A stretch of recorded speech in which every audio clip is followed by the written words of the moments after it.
Beyond the Wall of Sleep by Howard Philips Lovecraft. I have an exposition of sleep come upon me. Shakespeare. I have frequently wondered if the majority of mankind ever pause to reflect upon the occasionally titanic significance of dreams and of the obscure world to which they belong. Whilst the greater number of our nocturnal visions are perhaps no more than faint and fantastic reflections of our waking experiences, Freud to the contrary with his puerile symbolism, there are still a certain remainder whose immundane and ethereal character permits of no ordinary interpretation, and whose vaguely exciting and disquieting effect suggests possible, minute glimpses into a sphere of mental existence no less important than physical life, yet separated from that life by an all but impassable barrier. From my experience, I cannot doubt but that man, when lost to terrestrial consciousness, is indeed sojourning in another and uncorporeal life of far different nature from the life we know, and of which only the slightest and most indistinct memories linger after waking. From those blurred and fragmentary memories we may infer much, yet prove little. We may guess that in dreams life, matter, and vitality, as the earth knows such things, are not necessarily constant, and that time and space do not exist as our waking selves comprehend them. Sometimes I believe that this material life is our truer life, and that our vain presence on the terraqueous globe is itself the secondary or merely virtual phenomena. It was from a youthful reverie filled with speculations of this sort that I arose one afternoon in the winter of 1900 to 1901, when to the State Psychopathic Institution, in which I served as intern, was brought the man whose case has ever since haunted me so unceasingly.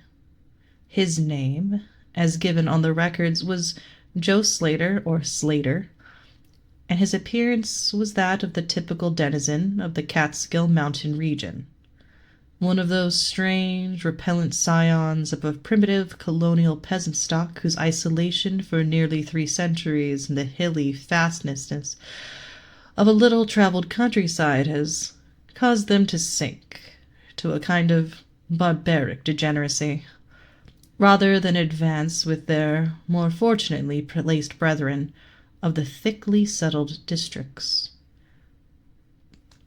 Among these odd folk, law and morals are non-existent, and their general mental status is probably below that of any other section of the Native American population. Joe Slater, who came to the institution in the vigilant custody of 4 state policemen, and who was described as a highly dangerous character, certainly presented no evidence of his perilous disposition when I first beheld him. Though well above the middle stature and of somewhat brawny frame, he was given an absurd appearance of harmless stupidity by the pale, sleepy blueness of his small, watery eyes, the scantiness of his neglected and never-shaven growth of yellow beard, and the listless drooping of his heavy nether lip. His age was unknown, since among his kind neither family records nor permanent family ties exist, but from the baldness of his head in front, and from the decayed condition of his teeth, the head surgeon wrote him down as a man of about 40. From the medical and court documents we learned all that could be gathered of his case. This man, a vagabond, hunter, and trapper, had always been strange in the eyes of his primitive associates. He had habitually slept at night beyond the ordinary time, and upon waking would often talk of unknown things in a manner so bizarre as to inspire fear even in the hearts of an unimaginative populace. Not that his form of language was at all unusual, for he never spoke save in the debased patois of his environment. But the tone and tenor of his utterances were of such mysterious wildness that none might listen without apprehension. He himself was generally as terrified and baffled as his auditors, and within an hour after awakening would forget all that he had said, or at least all that had caused him to say what he did, relapsing into a bovine, half-amiable normality, like that of the other hill-dwellers. As Slater grew older, it appeared his matutinal aberrations had gradually increased in frequency and violence, till about a month before his arrival at the institution had occurred the shocking tragedy which caused his arrest by the authorities. One day near noon, after a profound sleep begun in a whiskey debauch at about 5 of the previous afternoon, the man had roused himself most suddenly, with ululations so horrible and unearthly that they brought several neighbors to his cabin, a filthy sty where he dwelt with a family as indescribable as himself. Rushing out into the snow, he had flung his arms aloft and commenced a series of leaps directly upward in the air, the while shouting his determination to reach some big cabin with brightness in the roof and walls and floor, and the loud, queer music far away. As 2 men of moderate size sought to restrain him, he had struggled with maniacal force and fury, screaming of his desire and needing to find and kill a certain thing that shines and shakes and laughs. At length, after temporarily felling one of his detainers with a sudden blow, he had flung himself upon the other in a demonic ecstasy of bloodthirstiness, shrieking fiendishly that he would jump high in the air and burn his way through anything that stopped him. Family and neighbors had now fled in a panic, and when the more courageous of them returned, Slater was gone, leaving behind an unrecognizable pulp-like thing that had been a living man but an hour before. None of the mountaineers had dared to pursue him, and it is likely that they would have welcomed his death from the cold, but when several mornings later they heard his screams from a distant ravine, they realized that he had somehow managed to survive, and that his removal, in one way or another, would be necessary. Then had followed an armed searching party, whose purpose, whatever it may have been originally, became that of a sheriff's posse, after one of the seldom popular state troopers had, by accident, observed, then questioned, and finally joined the seekers. On the 3rd day, Slater was found unconscious in the hollow of a tree, and taken to the nearest jail, where alienists from Albany examined him as soon as his senses returned. To them he told a simple story. He had, he said, gone to sleep one afternoon about sundown after drinking much liquor. He had awaked to find himself standing bloody-handed in the snow before his cabin, the mangled corpse of his neighbor Peter Slater at his feet. Horrified, he had taken to the woods in a vague effort to escape from the scene of what must have been his crime. Beyond these things he seemed to know nothing, nor could the expert questioning of his interrogators bring out a single additional fact. That night, Slater slept quietly, and the next morning he wakened with no singular feature, save a certain alteration of expression. Dr. Barnard, who had been watching the patient, thought he noticed tightening, as if of intelligent determination. But when questioned, Slater relapsed into the habitual vacancy of the mountaineer, and only reiterated what he had said on the preceding day. On the third morning occurred the first of the man's mental attacks. After some show of uneasiness in sleep, he burst forth in a frenzy so powerful that the combined efforts of 4 men were needed to bind him in a straitjacket. The alienists listened with keen attention to his words, since their curiosity had been aroused to a high pitch by the suggestive, yet mostly conflicting and incoherent stories of his family and neighbors. Slater raved for upwards of 15 minutes, babbling in his backwoods dialect of great edifices of light, oceans of space, strange music, and shadowy mountains and valleys. But most of all did he dwell upon some mysterious, blazing entity that shook and laughed and mocked him. This vast, vague personality seemed to have done him a terrible wrong, and to kill it in triumphant revenge was his paramount desire. In order to reach it, he said, he would soar through abysses of emptiness, burning every obstacle that stood in his way. Thus ran his discourse, until, with the great suddenness, he ceased. The fire of madness died from his eyes, and, in dull wonder, he looked at his questioners and asked why he was bound. Dr. Barnard unbuckled the leathern harness and did not restore it till night, when he succeeded in persuading Slater to don it of his own volition for his own good.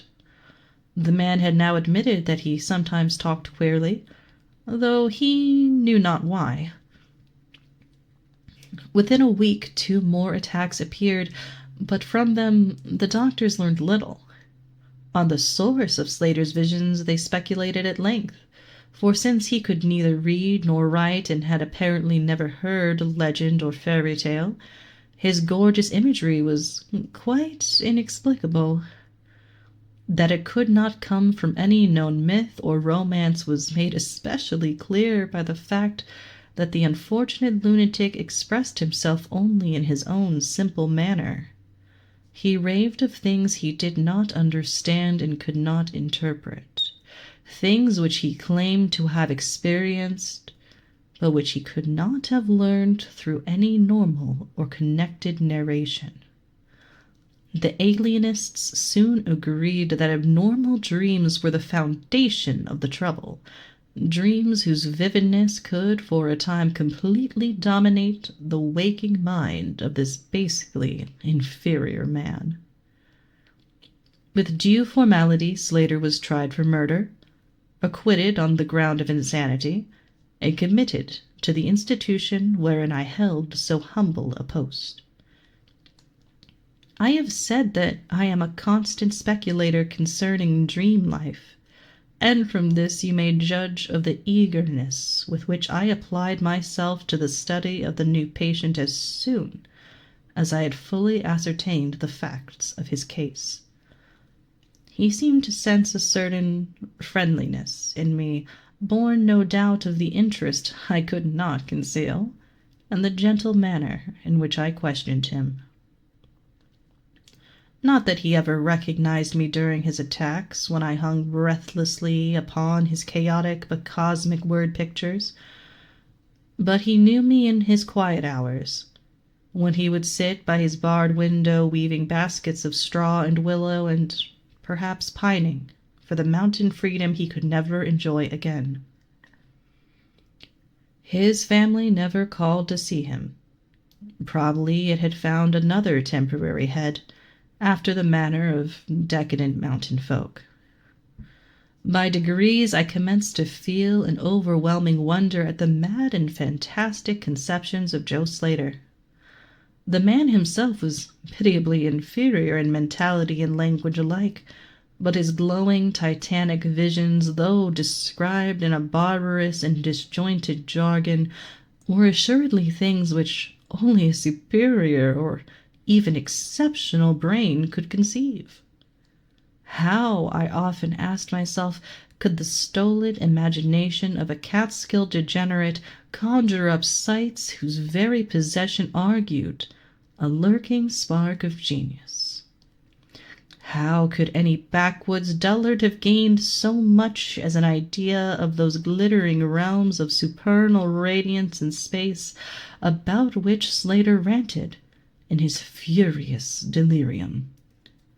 More and more I inclined to the belief that in the pitiful personality who cringed before me lay the disordered nucleus of something beyond my comprehension, something infinitely beyond the comprehension of my more experienced but less imaginative medical and scientific colleagues. And yet I could extract nothing definite from the man. The sum of all my investigation was that in a kind of semi-uncorporeal dream life Slater wandered or floated through resplendent and prodigious valleys, meadows, gardens, cities, and palaces of light, in a region unbounded and unknown to man. That there he was no peasant or degenerate, but a creature of importance and vivid life, moving proudly and dominantly, and checked only by a certain deadly enemy who seemed to be a being of visible yet ethereal structure, and who did not appear to be of human shape, since Slater never referred to it as a man or as naught save a thing. This thing had done Slater some hideous but unnamed wrong, which the maniac, if maniac he were, yearned to avenge. From the manner in which Slater alluded to their dealings, I judged that he and the luminous thing had met on equal terms, that in his dream existence the man was himself a luminous thing of the same race as his enemy. This impression was sustained by his frequent references to flying through space and burning all that impeded his progress. Yet these conceptions were formulated in rustic words wholly inadequate to convey them, a circumstance which drove me to the conclusion that if a true dream world existed, oral language was not its medium for the transmission of thought. Could it be that the dream soul inhabiting this inferior body was desperately struggling to speak things which the simple and halting tongue of dullness could not utter? Could it be that I was face to face with intellectual emanations which would explain the mystery if I could but learn to discover and read them? I did not tell the older physicians of these things, for middle age is skeptical, cynical, and disinclined to accept new ideas. Besides, the head of the institution had but lately warned me in his paternal way that I was overworking, that my mind needed a rest. It had long been my belief that human thought consists basically of atomic or molecular motion, convertible into ether waves of radiant energy like heat, light, and electricity. This belief had early led me to contemplate the possibility of telepathy, or mental communication by means of suitable apparatus. And I had, in my college days, prepared a set of transmitting and receiving instruments somewhat similar to the cumbrous devices employed in wireless telegraphy at that crude pre-radio period. These I had tested with a fellow student, but achieving no result had soon packed them away with other scientific odds and ends for possible future use.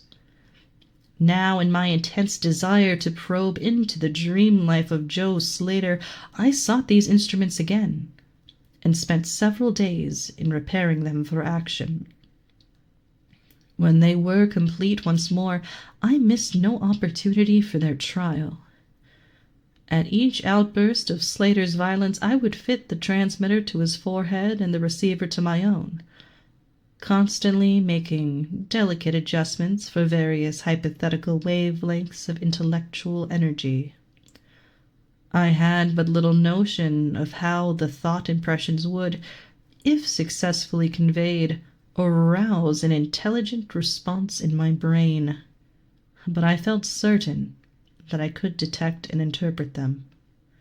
Accordingly, I continued my experiments, though informing no one of their nature.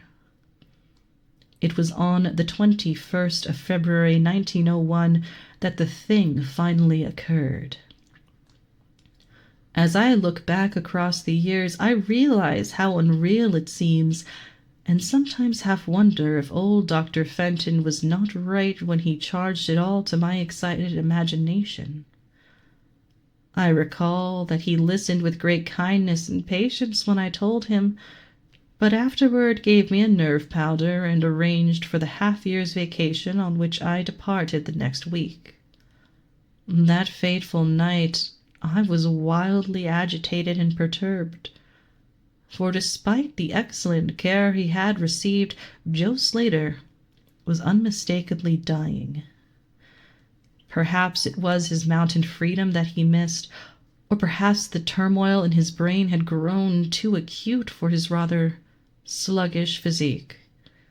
But at all events, the flame of vitality flickered low in the decadent body. He was drowsy near the end, and as darkness fell, he dropped off into a troubled sleep. I did not strap on the straitjacket as was customary when he slept, since I thought that he was too feeble to be dangerous, even if he woke in mental disorder once more before passing away. But I did place upon his head and mind the two ends of my cosmic radio, hoping against hope for a first and last message from the dream world in the brief time remaining. In the cell with us was one nurse, a mediocre fellow who did not understand the purpose of the apparatus, or think to inquire into my course. As the hours wore on, I saw his head droop awkwardly in sleep, but I did not disturb him. I myself, lulled by the rhythmical breathing of the healthy and dying man, must have nodded a little later. The sound of weird lyric melody was what aroused me.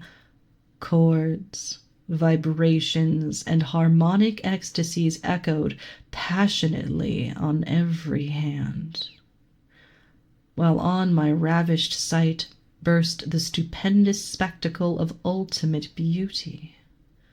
Walls, columns, and architraves of living fire blazed effulgently around the spot where I seemed to float in air, extending upward to an infinitely high vaulted dome of indescribable splendor. Blending with this display of palatial magnificence, or rather supplanting it at times in kaleidoscopic rotation, were glimpses of wide plains and graceful valleys, high mountains and inviting grottos covered with every lovely attribute of scenery which my delighted eye could conceive of, yet formed wholly of some glowing, ethereal, plastic entity, which in consistency partook as much of spirit as of matter. As I gazed, I perceived that my own brain held the key to these enchanting metamorphoses, for each vista which appeared to me was the one my changing mind most wished to behold. Amidst this Elysian realm I dwelt not as a stranger, for each sight and sound was familiar to me, just as it had been for uncounted aeons of eternity before, and would be for like eternities to come. Then the resplendent aura of my brother of light drew near and held colloquy with me, soul to soul, with silent and perfect interchange of thought. The hour was one of approaching triumph, for was not my fellow being escaping at last from a degrading periodic bondage, escaping forever and preparing to follow the accursed oppressor even unto the uttermost fields of ether, that upon it might be wrought a flaming cosmic vengeance which would shake the spheres? We floated thus for a little time, when I perceived a slight blurring and fading of the objects around us, as though some force were recalling me to earth, where I least wished to go. The form near me seemed to feel a change also, for it gradually brought its discourse toward a conclusion, and itself prepared to quit the scene, fading from my sight at a rate somewhat less rapid than that of the other object. A few more thoughts were exchanged, and I knew that the luminous one and I were being recalled to bondage, though for my brother of light it would be the last time. The sorry planet shell being well nigh spent, in less than an hour my fellow would be free to pursue the oppressor along the Milky Way, and past the hither stars to the very confines of infinity. A well-defined shock separates my final impression of the fading scene of light from my sudden and somewhat shamefaced awakening and straightening up in my chair as I saw the dying figure on the couch move hesitantly. Joe Slater was indeed awaking, though probably for the last time. As I looked more closely, I saw that in the sallow cheeks shone spots of color which had never before been present. The lips, too, seemed unusual, being tightly compressed, as if by the force of a stronger character that had been Slater's. The whole face finally began to grow tense, and the head turned restlessly with closed eyes. I did not arouse the sleeping nurse, but readjusted the slightly disarranged headbands of my telepathic radio, intent to catch any parting message the dreamer might have to deliver. All at once, the head turned sharply in my direction, and the eyes fell open, causing me to stare in blank amazement at what I beheld. The man who had been Joe Slater, the Catskill decadent, was now gazing at me with a pair of luminous, expanded eyes whose blue seemed subtly to have deepened. Neither mania nor degeneracy was visible in that gaze, and I felt beyond a doubt that I was viewing a face behind which lay an active mind of high order. At this juncture, my brain became aware of a steady external influence operating upon it. I closed my eyes to concentrate my thoughts more profoundly, and was rewarded by the positive knowledge that my long-sought mental message had come at last. Each transmitted idea formed rapidly in my mind, and though no actual language was employed, my habitual association of conception and expression was so great that I seemed to be receiving the message in ordinary English.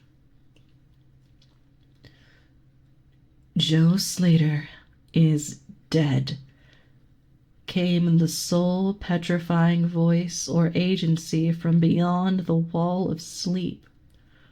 My opened eyes sought the couch of pain in curious horror, but the blue eyes were still calmly gazing, and the countenance was still intelligently animated. He is better dead, for he was unfit to bear the active intellect of cosmic entity.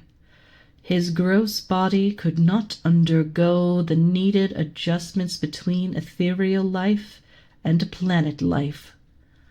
He was too much of an animal, too little of a man. Yet it is through his deficiency that you have come to discover me, for the cosmic and planet souls rightly should never meet. He has been my torment and diurnal prison for 42 of your terrestrial years. I am an entity like that which you yourself become in the freedom of dreamless sleep. I am your brother of light, and have floated with you in the effulgent valleys. It is not permitted me to tell your waking earth self of your real self, but we are all roamers of vast spaces and travelers in many ages. Next year I may be dwelling in the dark Egypt which you call ancient, or in the cruel empire of Tsanshan, which is to come 3,000 years hence. You and I have drifted to the worlds that reel about the red Arcturus, and dwelt in the bodies of the insect philosophers that crawl proudly over the fourth moon of Jupiter. How little does the earth self know of life and its extent! How little indeed ought it know for its own tranquillity! Of the oppressor I cannot speak. You on earth have unwittingly felt its distant presence. You who without knowing idly gave to its blinking beacon the name of Algol, the demon star. It is to meet and conquer the oppressor that I have vainly striven for aeons, held back by bodily encumbrances. Tonight I go as a nemesis bearing just and blazingly cataclysmic vengeance. Watch me in the sky close by the demon star. I cannot speak louder, for the body of Joe Slater grows cold and rigid, and the coarse brains are ceasing to vibrate as I wish. You have been my friend in the cosmos. You have been my only friend on this planet, the only soul to sense and seek for me within the repellent form which lies on this couch. We shall meet again, perhaps in the shining mists of Orion's sword, perhaps on a bleak plateau in prehistoric Asia, perhaps in unremembered dreams tonight, perhaps in some other form an aeon hence, when the solar system shall have been swept away. At this thought, the thought waves abruptly ceased, and the pale eyes of the dreamer, or can I say dead man, commenced to glaze fishily. In a half-stupor I crossed over to the couch and felt of his wrist, but found it cold, stiff, and pulseless. The sallow cheeks paled again, and the thick lips fell open, disclosing the repulsively rotten fangs of the degenerate Joe Slater. I shivered, pulled a blanket over the hideous face, and awakened the nurse. Then I left the cell and went silently to my room. I had an insistent and unaccountable craving for a sleep whose dreams I should not remember. The climax? What plain tale of science can boast of such a rhetorical effect? I have merely set down certain things appealing to me as facts, allowing you to construe them as you will. As I have already admitted, my superior, old Dr. Fenton, denies the reality of everything I have related. He vows that I was broken down with nervous strain and badly in need of the long vacation on full pay which he so generously gave me. He assures me on his professional honor that Joe Slater was but a low-grade paranoiac, whose fantastic notions must have come from the crude hereditary folk tales which circulate in even the most decadent of communities. All this he tells me, yet I cannot forget what I saw in the sky on the night after Slater died. Lest you think me a biased witness, another's pen must add this final testimony, which may perhaps supply the climax you expect. I will quote the following account of the star Nova Persei verbatim from the pages of that eminent astronomical authority, Professor Garrett P. Serviss. On February 22nd, 1901, a marvelous new star was discovered by Dr. Anderson of Edinburgh, not very far from Algol. No star had been visible at that point before. Within 24 hours, the stranger had become so bright that it outshone Capella. In a week or two, it had visibly faded, and in the course of a few months, it was hardly discernible with the naked eye.